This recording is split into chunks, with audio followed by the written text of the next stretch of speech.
Today we will continue where we left off yesterday. That is, speaking about the life which is compared to a computer.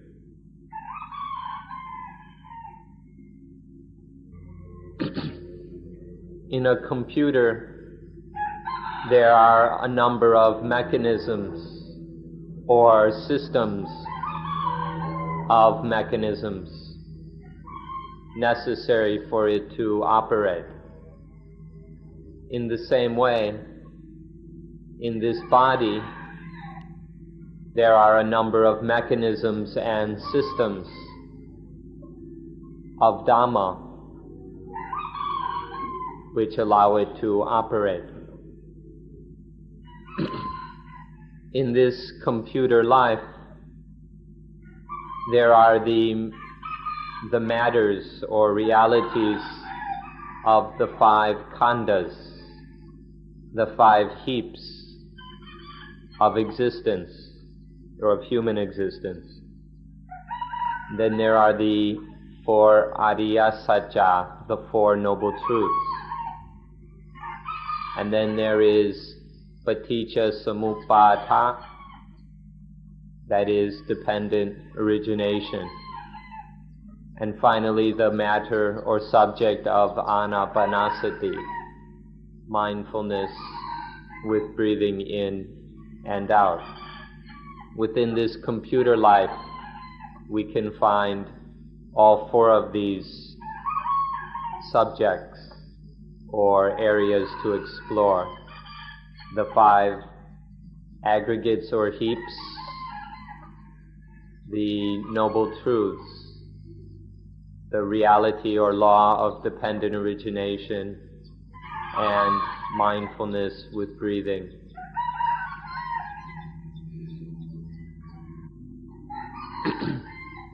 So in this computer of ours, there's the system of the five khandas.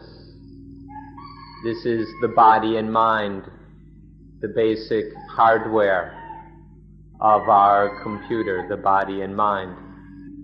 And then there are the Four Noble Truths. The Four Noble Truths are like our disk operating system. These Four Noble Truths are specifically the understanding of how dukkha occurs and of how dukkha is quenched. And then there is the dependent origination, which goes into the arising and ending of dukkha in great detail. Then finally there is Anapanasati, mindfulness with breathing, which is the practice through which we learn how to keep the entire system operating without any dukkha, without any problems. We'll begin by talking about the five khandas, because this is the basic hardware of our computer. When we speak in this way, we distinguish life, we distinguish the mind-body into five areas or five sections. And each of these sections is called a khanda. When we speak of the five khandas, we can break them up into two categories. The first category has to do with the body. It's the physical category. And then the second category are the mental or the psychic. So all of the five khandas can be broken into two categories. The first category has one khanda, and the remaining four khandas fall under the mental category. The first category is made up of a single kanda, that which is called rupa kanda, which means the body. But if we study it in more detail, we'll see that this one kanda of the body is made up of 4 dhatus, or 4 natural elements: the earth element, water element, fire element, and wind element. By the earth element, we mean that which takes up space, the property of solidity which takes up space. The water element is the property that holds things together. It's the property of cohesion, the liquidness that connects and holds things together. That is cohesion. Regarding the water element, we can see easily that if you take something and split water, it always comes back together and fills up the space. In this way, we can see the quality of cohesion in water. The fire element is the element of temperature. It has the property of combustion, of burning up things, of consuming things. The wind element has the property of movement. For example, in all gases you can see the property of movement. That property which causes the gases to move is what we mean by the wind element. But all 4 of these elements work together to make up one kanda, the rupa kanda, or the body. The second category of the khandas begins with the Vedana kanda, or feeling. The second mental kanda is the activity of recognizing or perceiving the feeling or that which is felt. Once something is felt, then we recognize what it is and evaluate it, and then regard it as being this or that. This is called sanya kanda.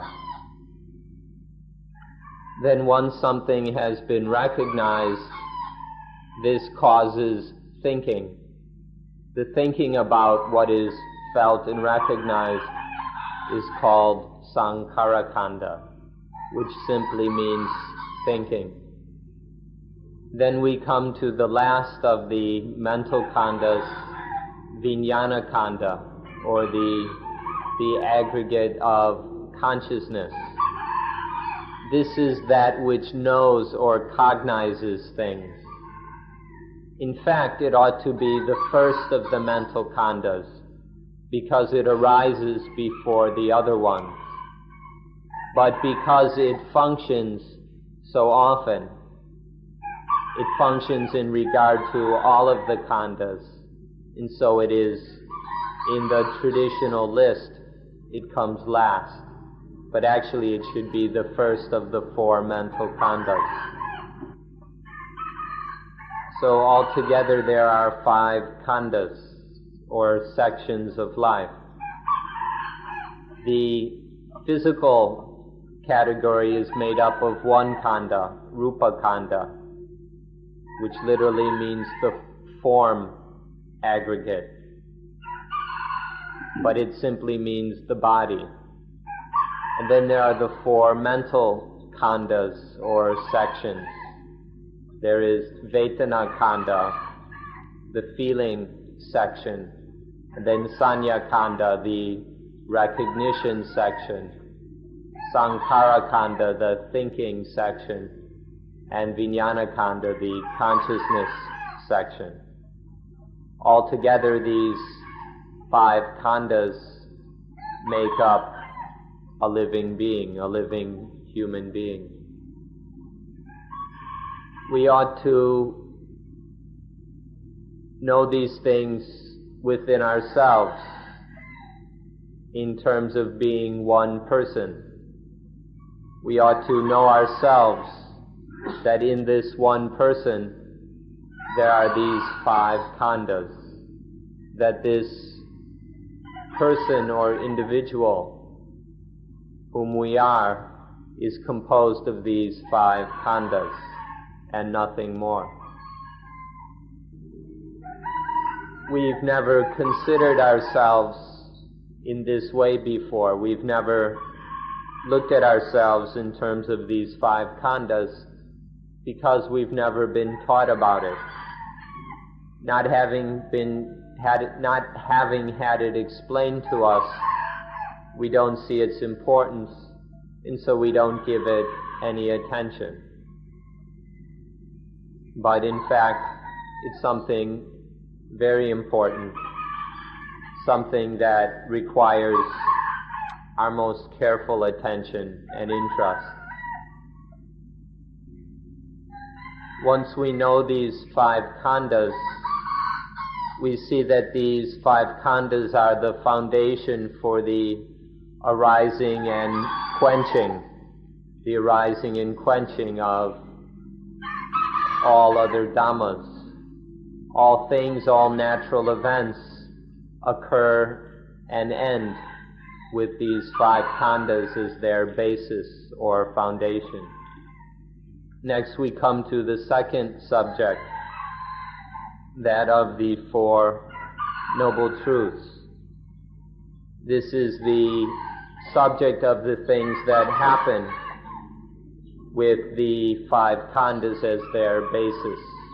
Once we have the 5 khandas, then the 4 Noble Truths occur or become relevant.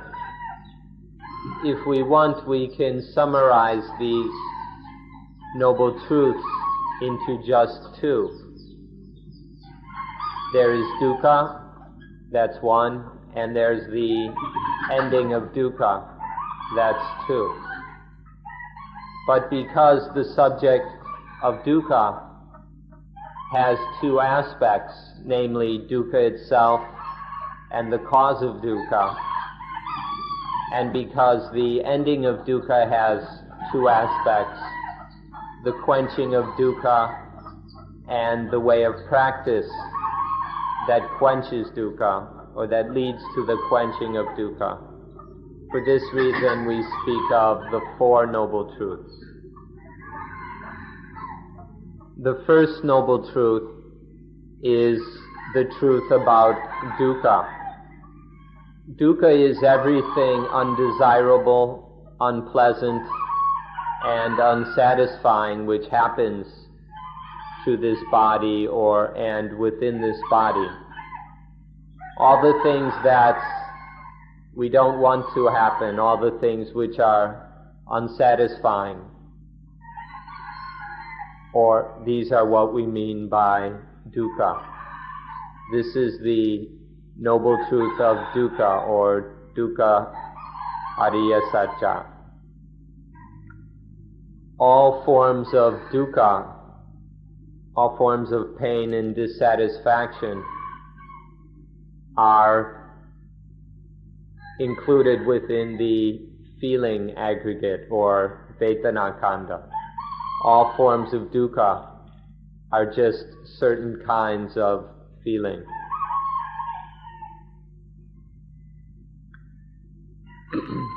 Next is the cause or origin of dukkha, the samudaya ariya satya, which is nothing other than desire. The desire which causes, or which leads to attachment, to clinging to things as me and mine. the desire which itself comes from feeling. Because there are feelings, then there arise various desires towards those feelings, because of those feelings. This desire is the cause or origin of dukkha. If we wish to classify it according to the 5 khandhas, then it is sankhara khandha. Desire is a kind of thinking. Next we come to the third noble truth, the noble truth of the quenching of dukkha. This is called nirodha, which means not just a temporary cessation, but a thorough, utter quenching of dukkha, where dukkha is gone for good. This is the third noble truth.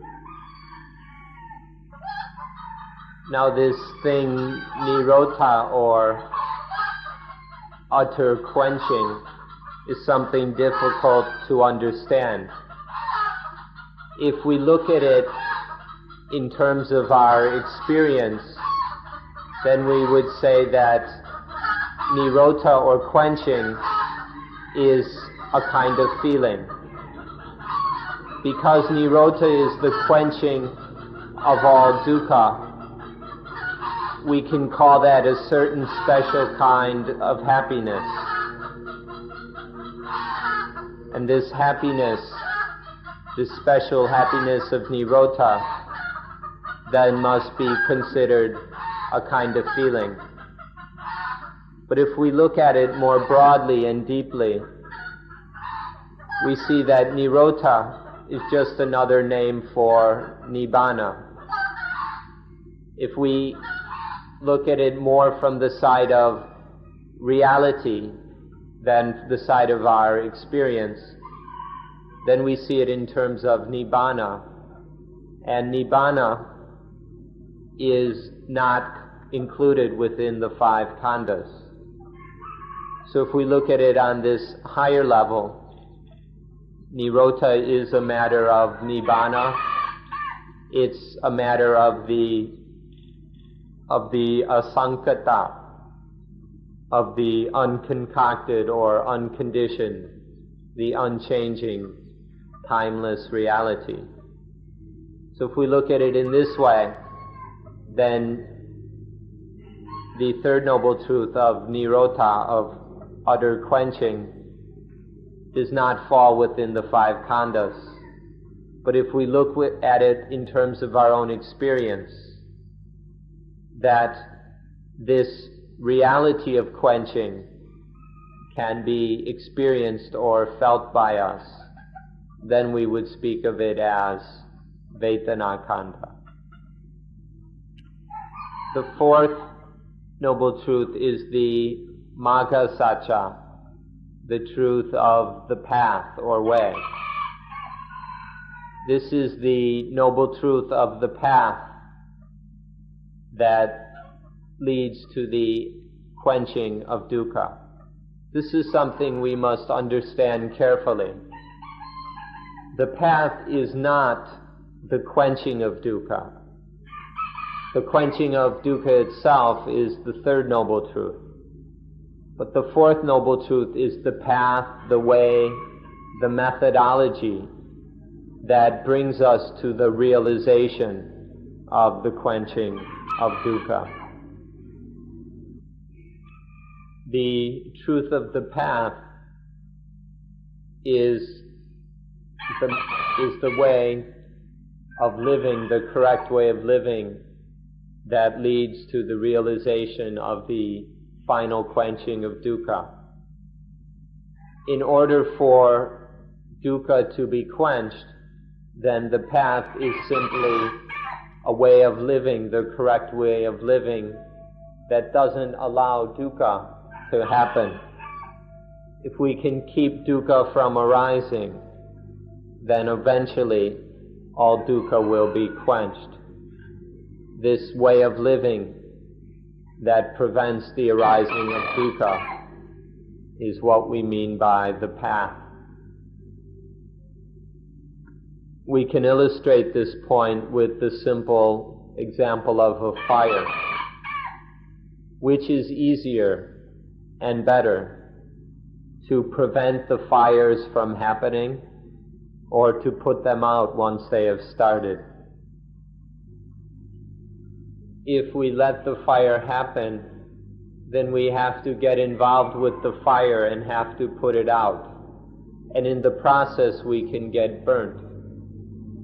But if we prevent the fire from happening in the first place, then there's no need to mess around with the fire itself.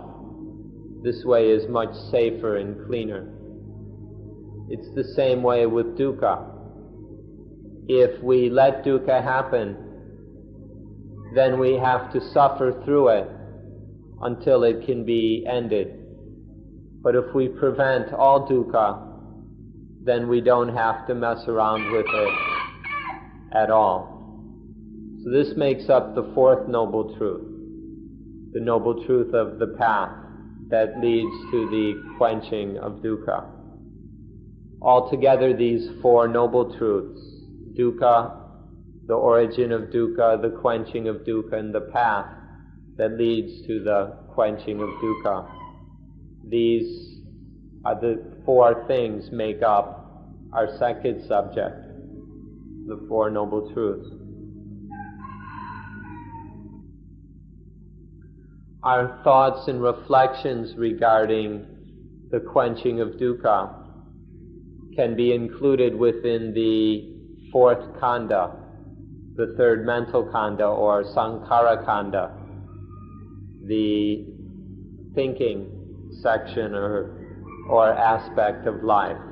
All of our thoughts and reflections on the Four Noble Truths would be categorized as thinking or sankhara khandha. But one should recognize that this is a different kind of thinking than the ordinary concocting of our minds. This kind of thinking is going in the opposite direction, whereas most of our thinking is defiled and egoistic. Thinking in terms of the quenching of dukkha cuts through that, goes against the stream of all that. It leads towards the ending of concocting. So finally, one can see that the truth of dukkha is Vedana khandha, the feeling section. And then the origin of dukkha is Sankhara khandha, the thinking section. And then the noble truth of the quenching of dukkha, this is once again the feeling section. And then the path that leads to the quenching of dukkha is the Sankhara khandha, or thinking section again. So there's feeling section and thinking section, feeling section and thinking section. This is how the Four Noble Truths are based upon our computer. This is how they interact with our computer. One can close one's eyes and observe for oneself that the Four Noble Truths are within the five khandhas. We can see, experience, and understand these Four Noble Truths only within the five khandhas. There's no other place to find them. So now we've covered two subjects, the five khandhas and the Four Noble Truths. The next subject goes into the arising of dukkha in great detail. This is the way to really understand how dukkha happens. So next we'll discuss the paticca samuppada, or dependent origination. The meaning of paticca samuppada is quite simple. It just means that depending on this happens. Depending on these things, this happens. So happening, originating, dependent on other things, relying on other things, is the simple meaning of dependent origination. This happens depending on things, and then next this happens depending on things, and then this happens depending on causes and conditions.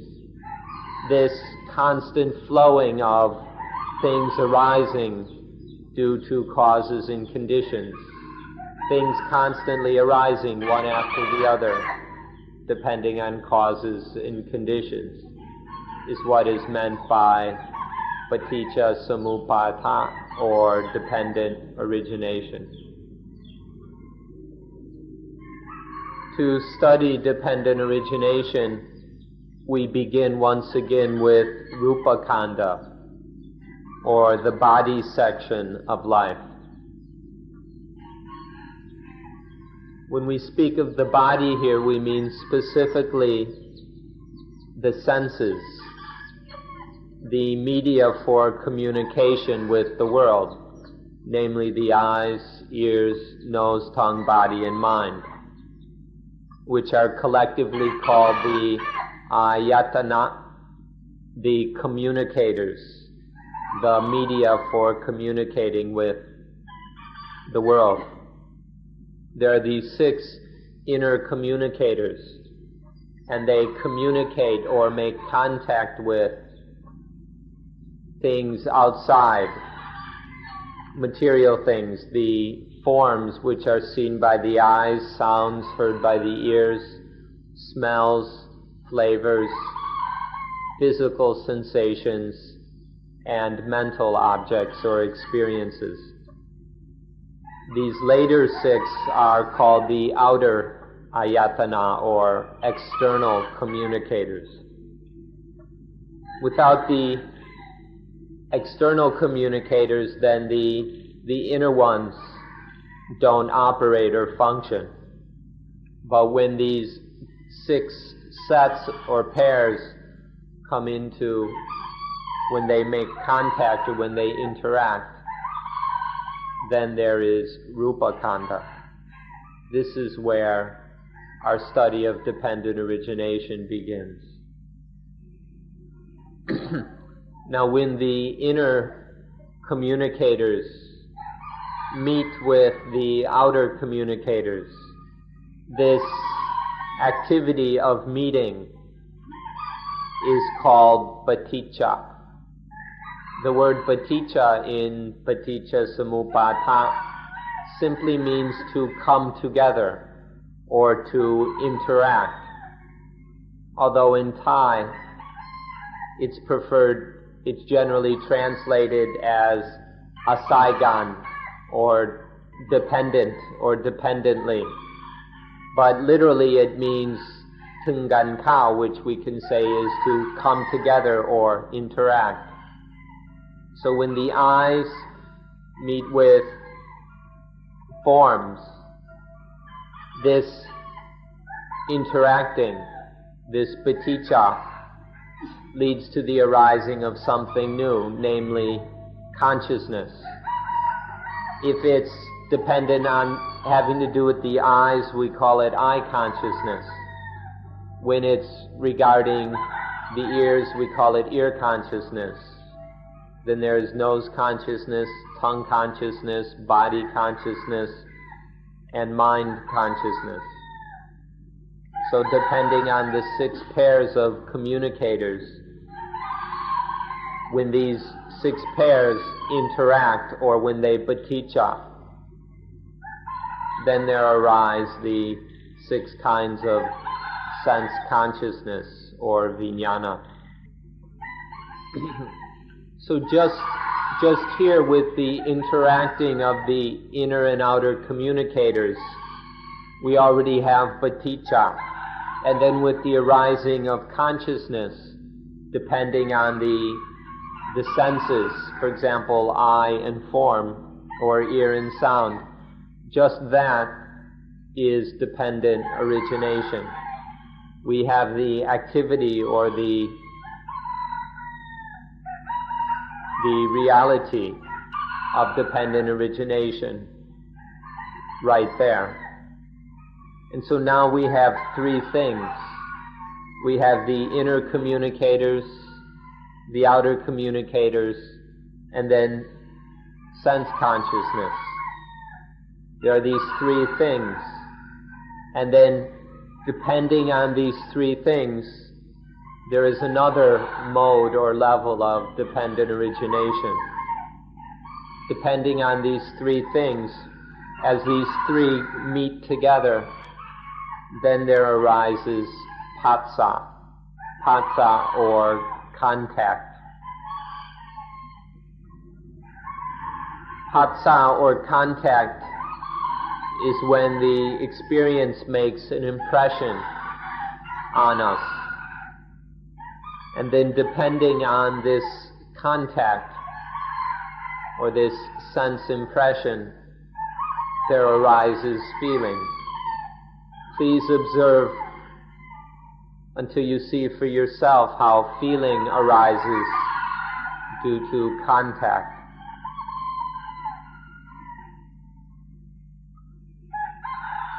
Next, relying upon this feeling, there arises desire or tanha. This desire happens depending on the value of the feeling. Whether it's a positive, the feeling has a positive or negative value, then various kinds of desire will arise. Wanting and desiring according to that value of the feeling.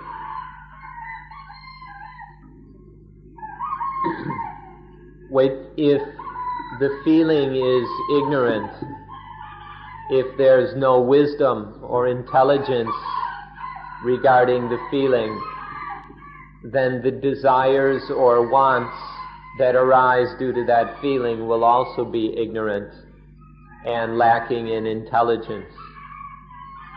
However, if the feeling is experienced with wisdom, if there's wisdom managing things, then the desire that arises due to that feeling is different. And so we no longer call it tanha or desire. Instead we call it sankappa or aspiration. To aspire in a wise way is much different than to want in the typical blind and foolish way, which is called tanha.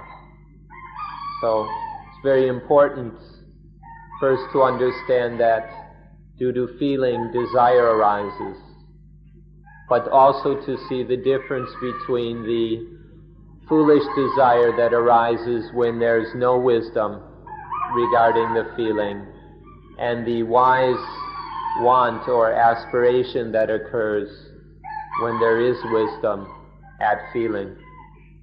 Right here is the fork in the road. This is our big moment of decision. One fork leads to dukkha. There is the fork of avijja, of not knowing, of non-intelligence, of ignorance. If we take this fork, then it leads from ignorant feeling to ignorant desire to attachment and to dukkha. That's the fork of ignorance. But the other way, the other path, is the fork of vicca, of right understanding, of panya, of wisdom. If we take this fork, then from wise feeling it leads to wise aspiration. And this path doesn't stir up dukkha. This is the fork that leads to the quenching of dukkha. So one ought to get to know this fork in the road between going on heedlessly, ignorantly, stupidly towards dukkha, or to carry on wisely towards the quenching of dukkha.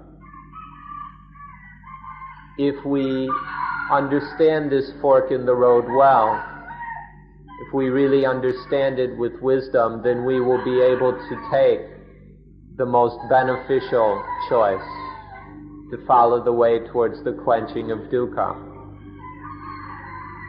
Unfortunately, people in this world, and that means all of us, lack the wisdom and understanding to follow the wise path. Lacking that wisdom, we just can't help it, that there is ignorant feeling, there are stupid desires. This gets us into the foolishness of attachment, and so there is dukkha. If we foolishly let desire happen, then the desire grows, it intensifies. And as desire gets stronger, it leads to the arising of attachment. Attachment happens because of this foolish desire. Attachment is even more foolishness. It's even greater stupidity. It's when, because of the intensity of the desire, the mind assumes blindly that there must be the one who desires. Because there's this twisted energy of desire, ignorance assumes that there must be someone who is the desire or owns it or controls it. And so this leads to attachment to the desirer. From the ignorant desire, there arises stupid attachment, or upadana. Once this attachment has arisen, this is the beginning of ego. Once there is attachment, the ego, the me, the self, has begun. But it's not yet complete, it's not yet fully mature or ripened. At the level of attachment, this could be compared with the conception of a human embryo, when the sperm fertilizes the egg and there is conception of human life. This is comparable to attachment. And then, depending on this attachment, there arises bhava or existence. So far, it hasn't existed completely, but now there is complete or full existence. This is what is called bhava. If one wants to ask, how does this me, this ego, happen? How does it establish itself? Then we answer right here, in the arising of bhava or bhava, dependent on attachment. Through this attachment, and then there arises this ignorant existence. That's how this me, this ego, sets itself up. When the sperm fertilizes the egg, then there is conception. And then this embryo grows and develops. And then eventually the embryo grows into a fetus, which develops further, and once it is mature, it is born as a new human life. This is a physical example. What we call attachment is comparable to the conception, and then the growth and development of the embryo and fetus is the same as existence. In the way the human life begins to exist once the embryo grows and matures. In the same way, ego starts to exist. This me exists with bhava. And then as this ego develops and ripens, it becomes mature enough to be born. And this birth is called jati, which simply means birth. In this case, the birth of the ego, the fully mature and ripened me. Once there is this birth, then the thing that we're calling ego or self or the selfish ego, it's not so much what you call it, but seeing the reality of it. With this jati, this ego or self or selfish ego is born. And once it's born, it grabs onto everything as being me or being mine. Once there's the ego, then everything is grasped and clung to, is claimed to be me and mine. So for example, joy and sadness, pleasure and pain, birth, aging, getting old, illness, and death. These are all taken sometimes as being me, other times as being mine. And what's most stupid of all, this ignorant activity will go and take the 5 khandhas, the 5 sections of life, as being me, as being mine. And so when due to birth, ego lays claim to things as being me and mine, through this there is dukkha. This is how dukkha arises, because through birth things are grasped and clung to fully, tightly, completely as being me and mine. And so the only thing that can happen is that there will be dukkha, there will be pain. So this is the final mode or link in the dependent origination of dukkha. How depending on birth there is dukkha. This birth of ego is happening all the time, each day of our lives.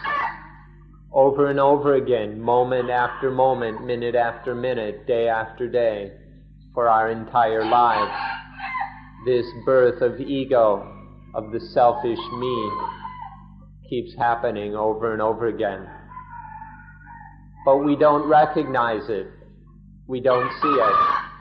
We think that nothing's happening because we don't see and understand dependent origination. So we don't see this ego being born over and over again. But it's going on all the time.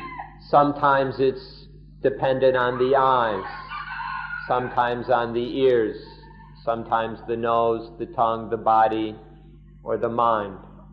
But over and over again, this ego, this me, this selfish self keeps getting born. And when we don't know these things that are happening within us over and over again, almost constantly, then how stupid are we? To what degree are we stupid when we don't even know that which is happening within us? Please consider this question. So whatever kind of experience it is, whatever kind of object, whether making contact through the eyes, the ears, or whatever, whether it's positive or negative, it just leads to trouble. If it's a positive object, then there's positive experience, positive desire, positive attachment, positive ego. If it's a negative object, then a negative experience, negative attachment, negative ego. But if there's ego, whether it's positive or negative, it's heavy. All forms of ego, no matter how positive or good, are burdensome. So it doesn't matter what kind of contact, if it's positive or negative, then there's this burdensomeness, this heaviness of the ego. This dukkha of carrying this weight of ego then makes us suffer. If it's positive, then we like it, it delights us, it makes us happy and glad. And so we're tormented by gladness. This gladness this happiness is a positive kind of torment. If it's a negative experience, then we don't like it. We hate it. And so we're tormented in a negative way.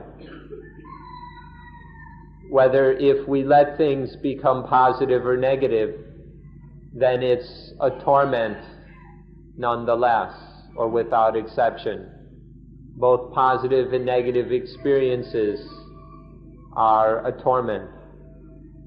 Please try to understand this.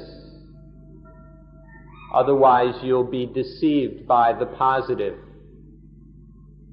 You'll fall in love with the positive, and then it will keep tormenting you forever and ever. If it's positive, then we hug it, we cuddle it, we caress it. The positive is the kind of dukkha that we are most willing to endure. It's the kind of pain that we volunteer for most readily. And so we fall into it, get totally addicted to it, until our whole lives are dominated by our obsession with the positive, in spite of all the dukkha and trouble it causes. If we need to be glad and happy all day long, if we need to be laughing all the time, then we won't be able to eat, we won't be able to swallow our food. If we're sad and sorrowful all the time, if we're crying all day long, then we still won't be able to swallow our food. Whether this laughing all the time or crying all the time, it's abnormal. It's kind of torment. Although in its external condition, these two, or in their externals, these two are opposites. But in their effect upon us, they are the same, in that they torment us, they burden us. But if we are above and beyond all that positive and negative, so that it can't cause us any trouble, that is the meaning of salvation. The true meaning of salvation is to be above and beyond the power of all positive and all negative, so that none of it can affect us or concoct us. When things are like that, then there must be one more system within our computer, or within our computer life, that will regulate, that will manage and oversee this stream of dependent origination. This stream of dependent origination is going on all the time. We need some system to manage it, to deal with it. This system will create and develop sati, or mindfulness, the mind that can recollect the present reality all the time. It will create and develop panya, wisdom, correct understanding of things as they really are. It will develop sampajanya, the immediate and specific application of wisdom, of understanding to whatever's going on right now. And it will develop samadhi, the mind which is well established, firm and focused. For this reason, we practice the system of mindfulness with breathing in order to develop this mindfulness, wisdom, ready application of wisdom, and samadhi, in order to control and regulate the stream of dependent origination.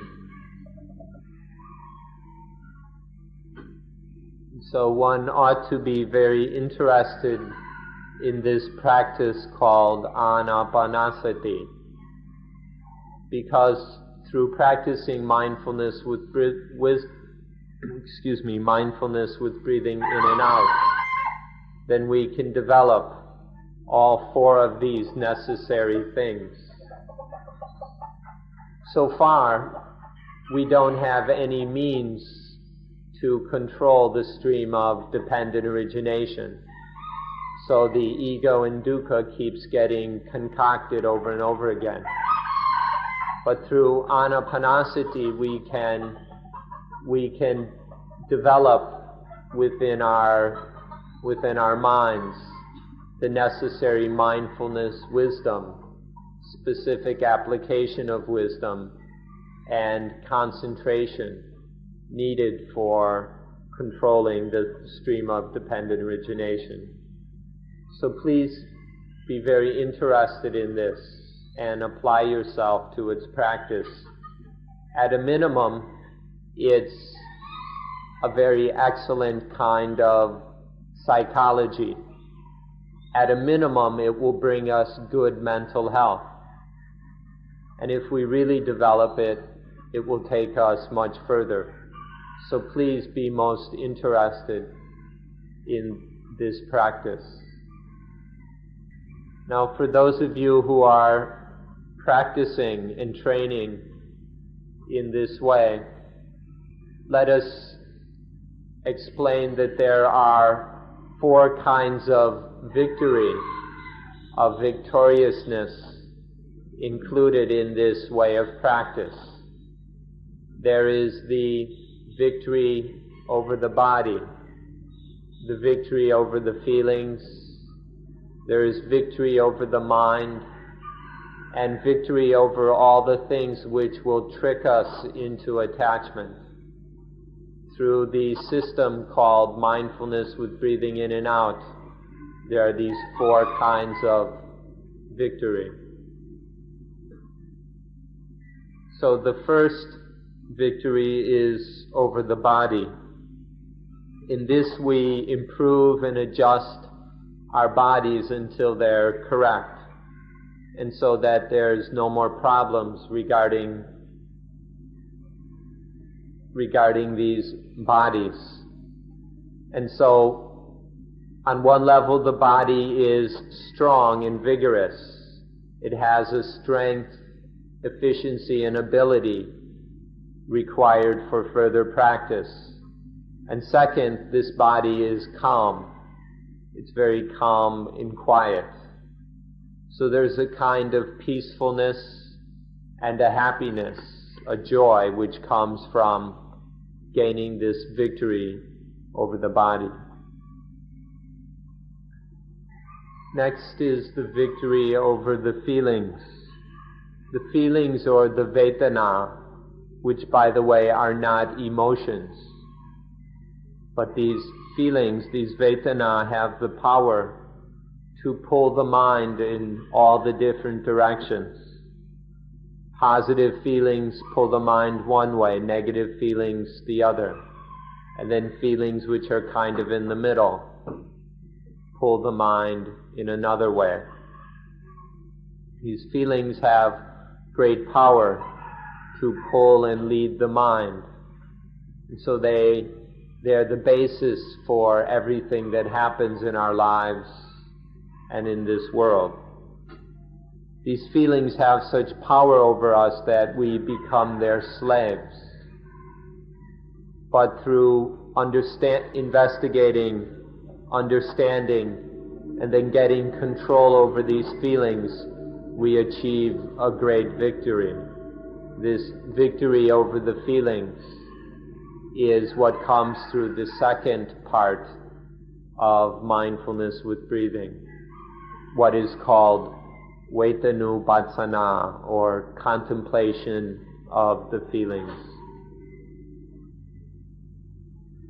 Because we are slaves to these feelings, we end up doing all kinds of things in order to get them, especially the positive ones. And so we create all kinds of things to create these feelings that we desire.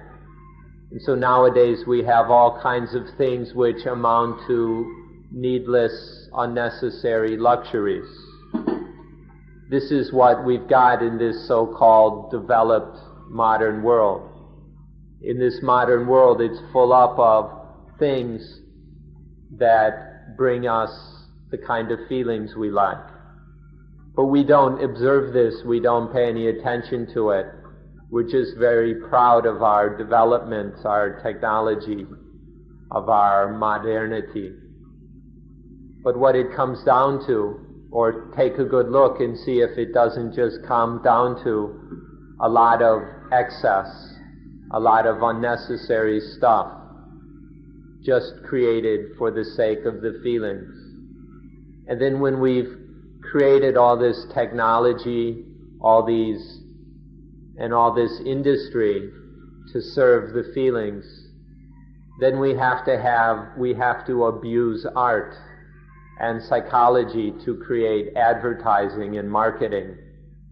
We have to come up with these ways to trick people to buy stuff they don't even need.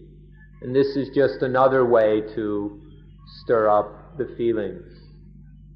And then in this world of technology, of luxury, of advertising, of competition, then we find ourselves competing and struggling with each other to get the feelings. We find ourselves fighting amongst friends, in our families, and even between nations. So in the end, we go to war because of these feelings, because of our slavery, because of our infatuation to these feelings. We create all the kinds of problems that exist in this world, including war. So one ought to examine this situation that we and all of humanity is in. See the very harmful results that come from our slavery to the feelings. And then you will develop a genuine interest in getting free of this power of the feelings, in raising ourselves above and beyond the influence of the feelings. Please examine these things until you have a sincere desire to get free of the power of the feelings. So we need to study a lot, to the degree that we go to university and even get postdoctorate and then get graduate degrees. And then we need to work. And then we get all kinds of money, and we store our money and invest our money and save our money. And then we travel. And all of this is just to find and sustain the feelings. All this study, work, saving, and travel is just searching for, trying to get and maintain these feelings. So one can see the problem created by the feelings, this burden of our infatuation and slavery to the feelings, that we have to do all this studying and all this working and all this saving and all this traveling because we're a slave to these feelings. We're not afraid to be slaves of the feelings. We're not even embarrassed that we're in such a thraldom, that we're such slaves. We don't ever think of going against the feelings, of fighting against them, of getting ourselves free, of overcoming them.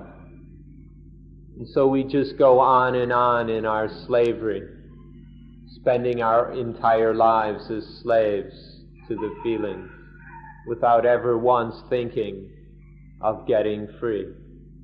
We think we're already free. How little we understand.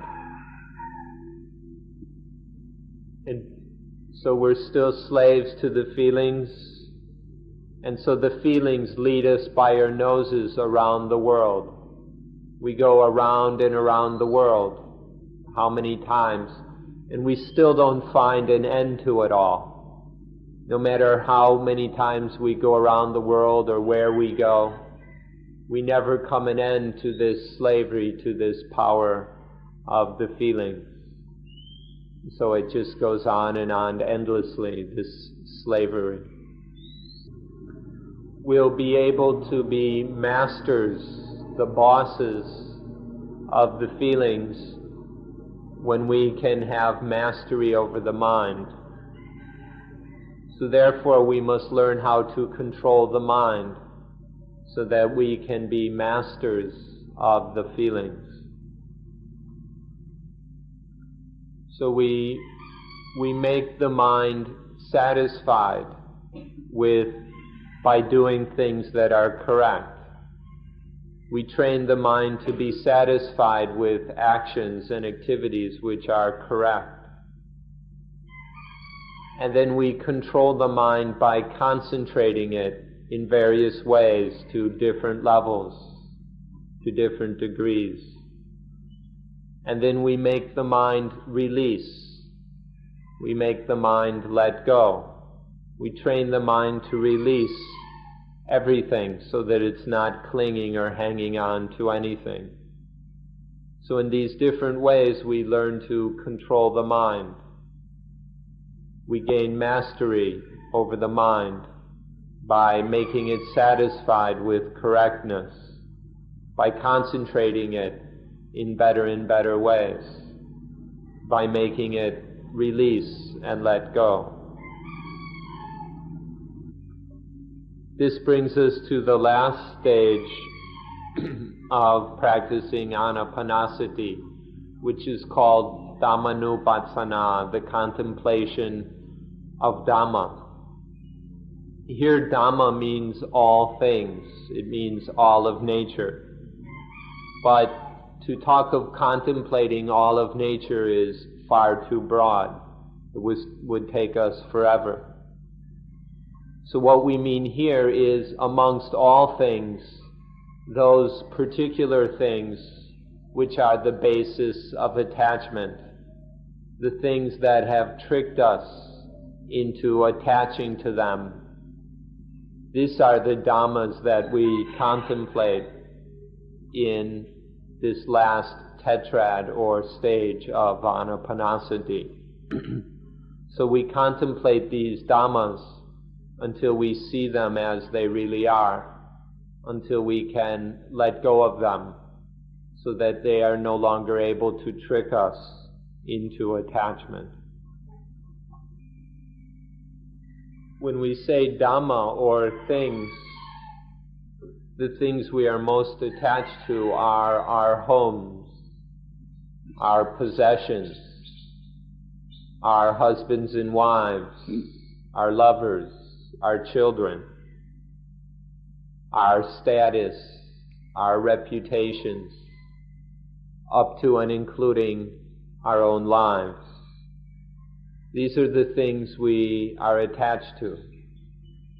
We need to look at them carefully, deeply, until we can let go of them, until we see that none of these things are worth attaching to as being me or mine. And then when we can let go of all these things, then we are free. When we're free of these things, then we are able to relate to them. We can still have homes and possessions, we'll have a reputation, a family, and we can still live. But our relationship, our interaction with all these things is no longer one of attachment. It's one of freedom, of non-attachment. And so everything is fine. Everything is just okay. Instead of everything being a burden, a problem, a hassle, a struggle, everything is fine because we no longer deal with things through attachment. It's not necessary that we burn down our homes. We don't have to drive our cars into the ocean. We don't have to divorce or kill our husbands and wives. All we need to do is to stop attaching to these things. Instead of living with them through attachment, we can live with them through mindfulness and wisdom. When we are mindful and wise, then we no longer attach. And so none of these things are a problem. When we're not attached to these things, then they serve us. But when we attach to them, we serve them. It's like we've got all these things piled on top of our heads, and our heads are burdened, our brains, our minds are burdened by all these things that we must serve. But by letting go of them, we don't have to serve any of them. And then we can make the most of them. We can use them in truly beneficial ways. So we ought to make this computer life of ours free of attachment by practicing mindfulness with breathing and achieving these 4 victories over body, feelings, mind, and all the dhammas we attach to. Then we can have, our computer won't be fouled up with any attachment. And then this life will be complete. It will be free. So now we know about and understand the 5 khandhas, the 4 noble truths, the entire sequence of dependent origination, and the practice of anapanasati in its fullness in all 4 areas. With this knowledge, then our life computers can run most efficiently without any glitches and foul-ups. And so this life is free of problems. And we have realized the purpose of life. Some of you might be thinking that this living computer is magical, that it's even more than magic. But we'd like to say that in fact there's nothing magical or strange about it. It's totally natural. That everything we've been talking about is just natural. And so please don't think that it's difficult. Instead, just study nature, the law of nature, the duty according to law of nature, and the results of doing that duty correctly according to the law of nature. If you study these meanings of nature, of Dhamma, then it will be simple, will be easy for you to make this living computer function superbly without any problems. And so time is up.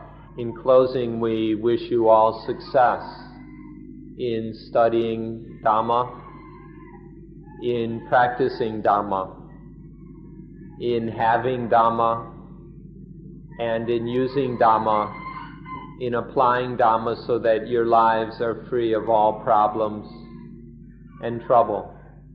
We wish you complete success in this. And so please walk back to the meditation center without a walker. Just walk naturally without the added burden of the walker.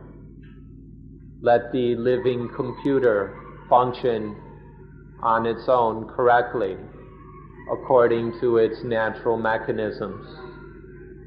Don't drag this silly illusion of a walker along with you. And so can we allow us to end today's talk and close the meeting for today.